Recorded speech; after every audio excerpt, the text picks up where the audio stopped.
So with the product line, there are a number of things that you can do that are wood related. Our core product is custom pallets and custom crating. So we sell to a lot of the Fortune 500 companies with our minority business designation that is on the national scale. That's the Women's Business Enterprise National Council. And we sell custom pallets, custom crating, any size lumber demands that they have. We do crane mats for the large oil and refinery industries, and millwork, fine custom carpentry, and really anything that's wood related we can do.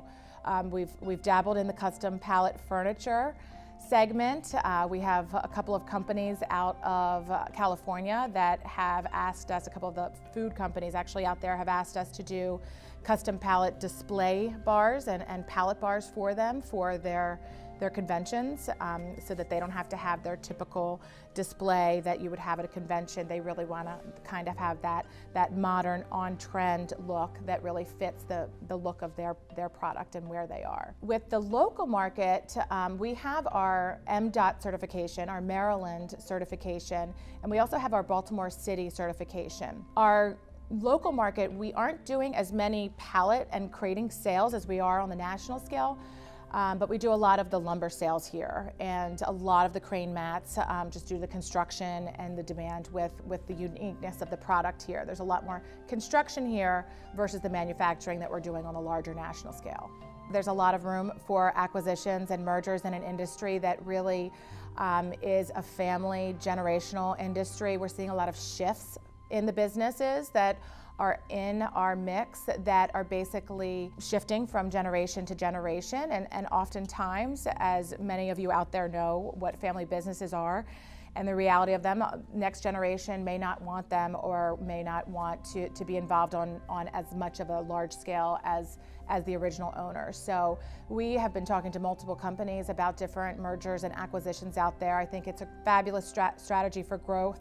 It's a strategy that we implemented in my past company, and it's favorable. You know, along with the organic growth, with increasing sales, which we are doing a fabulous job of, mergers and acquisitions has to be applied.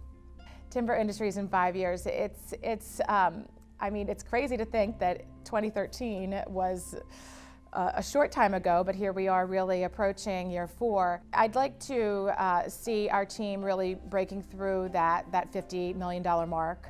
I believe we're on track to do that this year. I have a huge challenge to my team to go past the $10 million mark. And we have a lot of great strategies out there that we're implementing currently, and month to date. Year to date, really, we're on track to really hit that. First of all, I can't speak highly enough about the industry that we have entered into. We are members of the National Wood Pallet and Container Association, and this is a mix of outstanding people.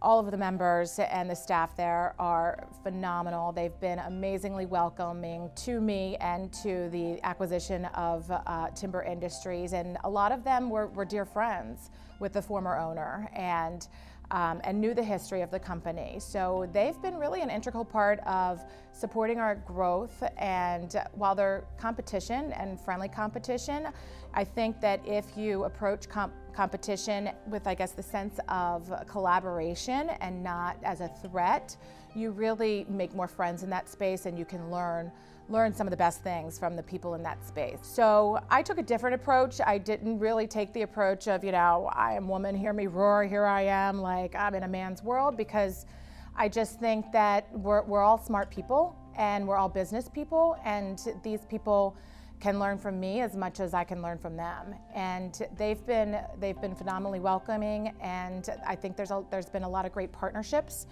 as well as some potential in the future to really do some powerful things in this business.